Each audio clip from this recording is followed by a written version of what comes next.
For a long time I thought tiredness came from doing too much. From long days, full calendars, responsibility. But this was different. It lived somewhere quieter, in the constant need to be acceptable, useful, easy, enough. I didn't feel broken. I functioned well. I showed up. From the outside nothing was wrong. Inside there was a low, steady tension, like holding your breath without noticing. This moment wasn't about changing my life or fixing myself. It was smaller than that. Just a pause. A brief noticing of how much energy it took to keep proving I belonged, that I deserved my place, that I was doing everything right. I didn't stop caring. I didn't become braver overnight. I simply noticed how quiet it felt when I stopped trying to earn peace, even for a moment. And I stayed there for a while. There's a certain kind of tired that doesn't come from lack of sleep. You can sleep 8 hours, drink water, take vitamins, even go for a walk like a responsible adult, and still wake up with the same pressure sitting on your chest, as if someone gently placed a hand there overnight and forgot to remove it. It's not panic, not drama, just a quiet, stubborn tension. For me, it used to show up right before I opened my laptop. Not because I hated my work. I didn't. I was good at it, and being good had once felt like a safe place to stand. A clean identity. Something I could point to like a well-made table. See? I can build things. I'm not a mess. But somewhere along the way, the simple act of doing my job turned into a private audition. Every email was a performance. Every meeting, a chance to prove I deserved my chair, my paycheck, my place in the room. I wasn't just delivering. I was demonstrating. And the strangest part is how invisible it can be from the outside. From the outside you look composed, capable, maybe even admired. Inside you're running. Not even towards something you want. Just away from the feeling that if you stop, someone will finally notice you're not enough. I remember standing in my kitchen one morning, early enough that the house still felt half asleep. The air smelled like yesterday's dish soap and fresh coffee. The window over the sink was fogged in the corners, and the world outside looked pale and undecided. I had one hand on my phone, scrolling through messages I'd already read twice. A colleague's, "Great job yesterday." A friend's thumbs up to something I'd sent. Even a short line from my partner. Simple, casual, loving. And it hit me not like a thunderclap but like a soft, humiliating recognition. I wasn't reading the words. I was consuming them. As if they were oxygen. As if a few sentences, someone else's approval, could keep me alive for another hour. Maybe you know that feeling. The way praise can land like relief, and then immediately evaporate, leaving you hungry again. In psychology they sometimes call it external validation, when your worth feels real only when it is reflected back by someone else. It's not a moral failure. It's often a survival strategy that worked once. Maybe you learned early that being easy made life calmer. That being good made love more predictable. That being impressive made you safer. But what I didn't expect was how tiring it becomes after 40. To keep being the version of yourself that earns peace. At some point the body starts refusing. Not loudly. Not with a dramatic breakdown. More like a slow rebellion. Headaches that arrive for no reason, irritability that surprises you, a heaviness in your limbs after conversations that used to feel normal. And then one day you realize you're not chasing success. You're chasing the moment someone looks at you and says, "You're okay. You're doing it right. You're lovable."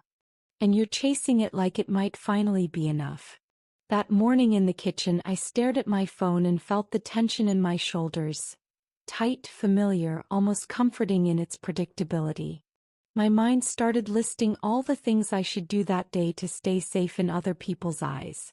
Answer faster. Be sharper. Fix that tiny mistake before anyone notices. Offer help before someone thinks you're selfish. Smile in the meeting. Don't sound tired. Don't sound unsure. Don't be human. And right there with the coffee cooling beside me, I did something that looked like nothing. I put the phone face down. Not angrily. Not like a statement. Just gently. Like setting down a heavy bag you didn't realize you were carrying. I leaned my hip against the counter and breathed out. It wasn't relief yet. It was the first moment of noticing. The first moment I admitted to myself, I am so tired of proving. Tired of proving I'm competent. Tired of proving I'm kind. Tired of proving I'm easy to work with, strong, grateful, fine. Even tired of proving I'm healed. Because yes, sometimes we turn healing into another performance. Another way to be impressive.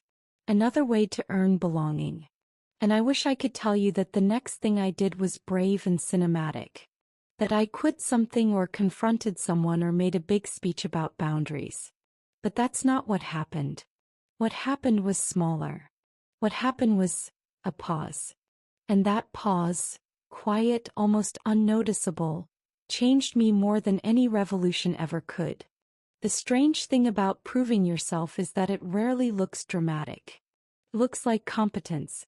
It looks like being the person who answers quickly. Who notices what others miss. Who remembers birthdays, deadlines, unspoken expectations. It looks like reliability. And for a long time I wore that word like a medal. Reliable. I was the one people leaned on. At work, at home, in friendships. Something needed to be handled without noise, without complaint, without visible effort. Someone thought of me. And I said yes. Not because I was asked forcefully, but because saying yes felt familiar, safe, almost loving. Somewhere deep inside there was a quiet belief I rarely questioned. If I stay useful, I won't be left. I didn't arrive at that belief consciously. It grew slowly like a habit of posture. You don't remember when you started hunching your shoulders. You only notice one day how hard it is to stand straight. My days followed a rhythm that looked fine from the outside. Morning routines, work, messages, family logistics, small talk, dinner, a show half watched while answering one last email just to be safe. Nothing was wrong enough to justify stopping. And that's the dangerous part. When pain is obvious, it demands attention. When exhaustion is quiet, it gets normalized. I remember a meeting, nothing special really. A long table, neutral walls, people talking about timelines and deliverables. I was listening, nodding, already forming solutions in my head before problems were fully named. This was my reflex. Stay ahead, stay sharp, stay needed. At some point someone said, "We know you'll handle it. You always do." The words landed exactly where they always had. Relief first. Then pressure. Then the silent contract renewed. "I'll handle it and you won't look too closely at me." On the way home that evening I noticed how my jaw hurt. How I had been clenching my teeth without realizing it. There was a faint ringing in my ears, the kind that comes not from noise, but from holding too much inside. In psychology, there's a concept called overfunctioning, when one person consistently does more emotional or practical labor than is necessary, often to keep systems stable. Families, teams, relationships. It's not about being capable. It's about being afraid of what might fall apart if you stop. I didn't learn this term until later. Back then I just knew that rest felt suspicious. If I slowed down, guilt appeared. If I didn't respond right away, anxiety filled the gap. If I imagined doing less, a voice whispered, "And then what will you be?" Even kindness had become transactional. I noticed it in small moments. Offering help before anyone asked. Anticipating needs that weren't spoken. Softening my opinions so they would land better. Editing myself not because I didn't know what I thought, but because I didn't want to disturb the air. And people appreciated it. That's the part no one warns you about. They said thank you. They trusted me. They relied on me. Which made it even harder to admit. to myself at least, that I was starting to feel invisible inside my own life. Not unseen. Invisible. Seen for what I provided, not for what I felt. At home it showed up differently. Quieter. I didn't ask for much. I didn't complain. I adjusted. I told myself this was maturity. Compromise. Love without drama. And maybe it was to a point. But there's a thin line between generosity and self-erasure. And I had crossed it so gradually I didn't notice when my own needs stopped making the list. One evening, after everyone else was asleep, I stood in the bathroom brushing my teeth and caught my reflection in the mirror. Tired eyes. A face that looked older than it should have, not with age but with effort. I remember thinking very calmly, if no one needed anything from me tomorrow, who would I be? The question wasn't tragic. It was honest. And it scared me. Because the answer wasn't clear. That night, lying in bed, I tried to trace when proving myself had stopped being a choice and started being a reflex. I thought about childhood. About how praise came when I was good. How peace followed when I didn't ask for too much. About how being low maintenance felt like love.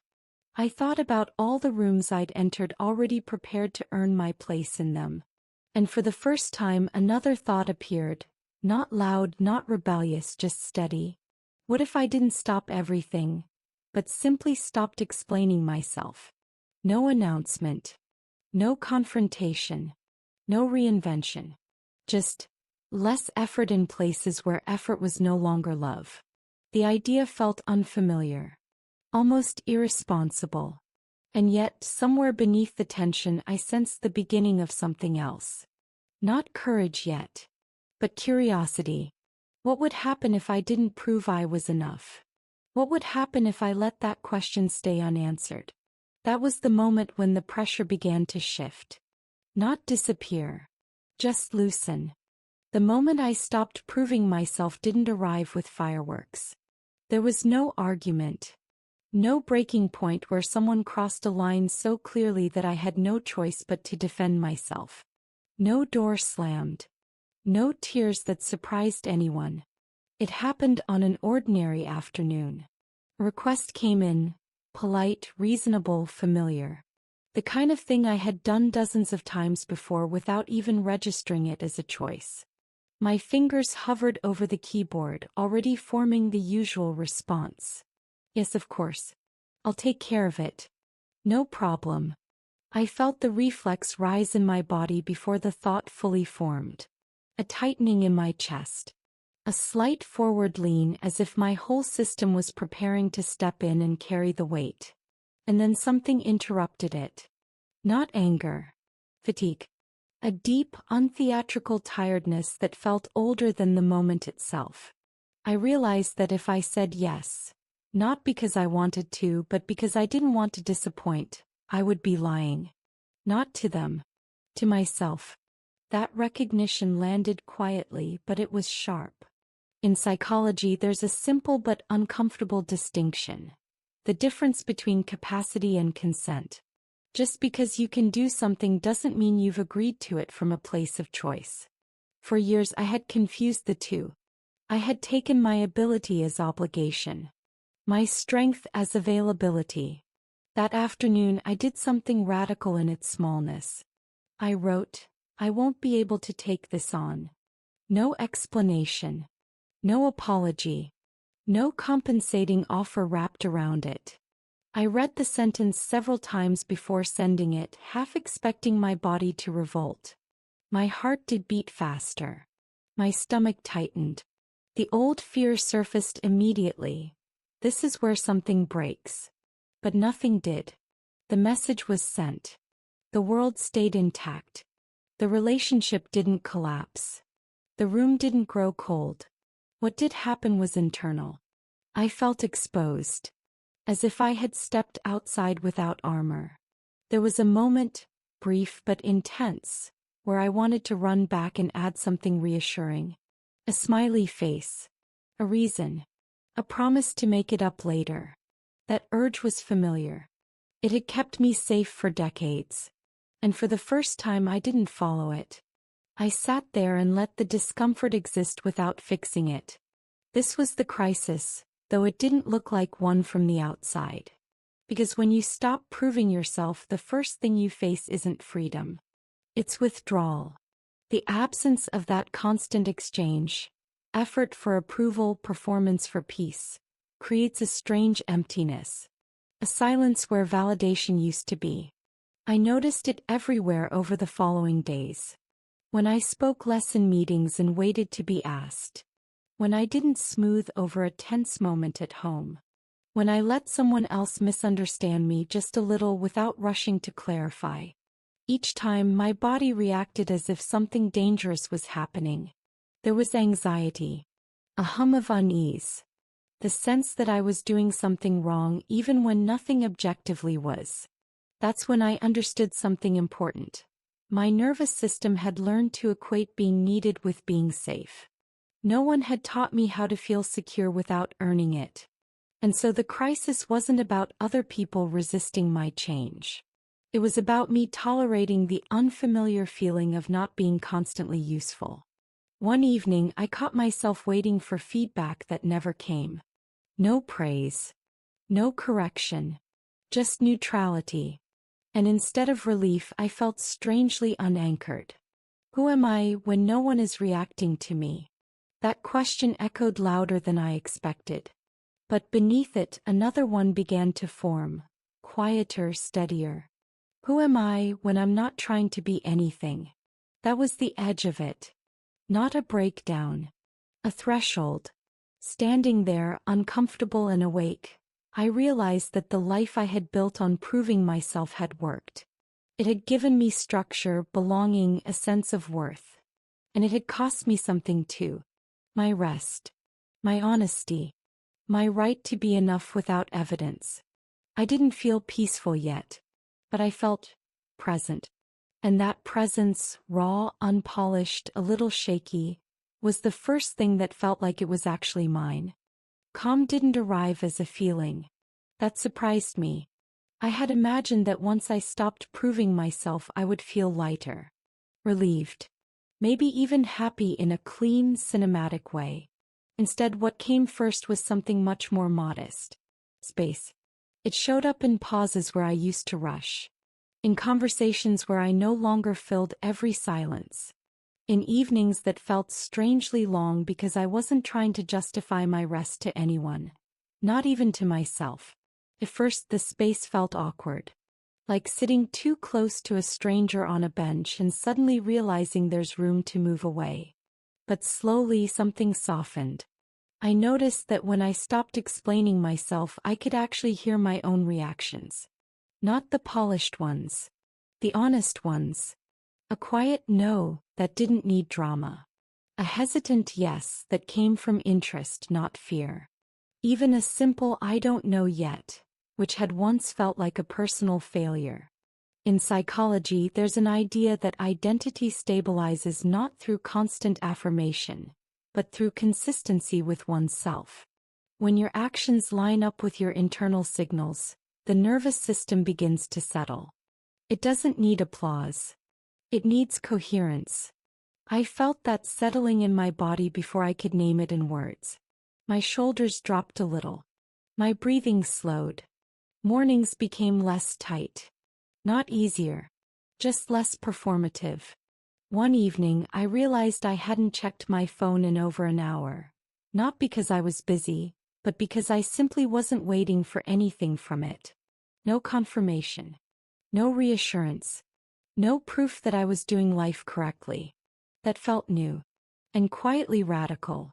I began to understand that most of my exhaustion hadn't come from doing too much. It had come from doing things to be seen. When that motive softened, effort changed texture. Work became work again, not a mirror. Relationships became places to be in, not stages to stand on. Even kindness felt different when it wasn't tied to earning anything in return. There was a moment, I remember it clearly, when someone was disappointed with me. Not angry. Just let down. I had said no and it had inconvenienced them. Old me would have rushed in with explanations, guilt, a quick self-portrait of how much I cared. This time I listened. I acknowledged their feeling.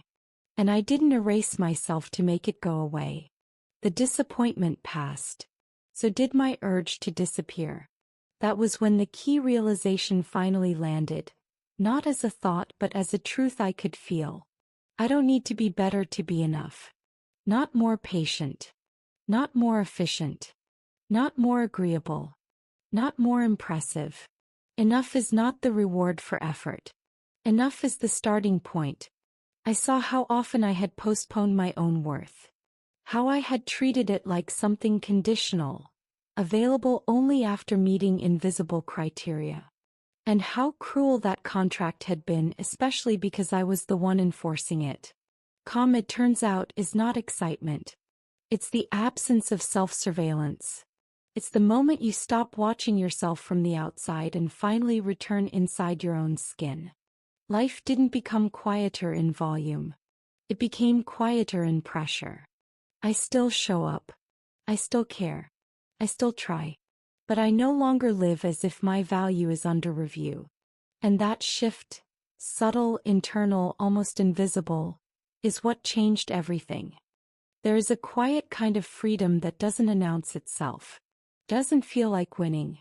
It doesn't look like confidence. Feels like sitting down at the end of the day and not replaying every conversation in your head. Like leaving a message unanswered until morning without inventing a story about what it means. Like letting someone be slightly unhappy with you and realizing the world doesn't end. These days when I catch myself slipping back into the old reflex, to explain, to soften, to prove, I don't scold myself for it. I just notice. Gently. Like you notice the weather changing. Some habits were built over decades. They don't disappear just because you've understood them. But something fundamental has shifted. I no longer measure my worth by how smoothly everything goes around me. I no longer confuse silence with rejection. I no longer believe that love requires constant evidence. There are moments, small, ordinary ones, when I feel it most clearly. Standing in line without checking my phone. Saying, that doesn't work for me without rehearsing it. Resting without narrating my exhaustion. In those moments there is no rush. Just presence. And sometimes when the evening is quiet and the house settles into its familiar sounds, I think about that sentence I once lived by without realizing it. Be better and then you can rest. I don't live there anymore. Now the sentence sounds different. Softer. Truer. I can rest because I'm already enough. No proof required. And maybe that's what clarity really is. Not a sharp answer, not a final conclusion, but the simple decision to stop running toward approval and stand still long enough to feel yourself breathe. If you're there right now, tired of being impressive, tired of earning permission, I won't tell you what to do. I'll just say this. You don't have to be better to be worthy of peace. Sometimes stopping is not giving up. It's coming home. I hope this gave you something to sit with.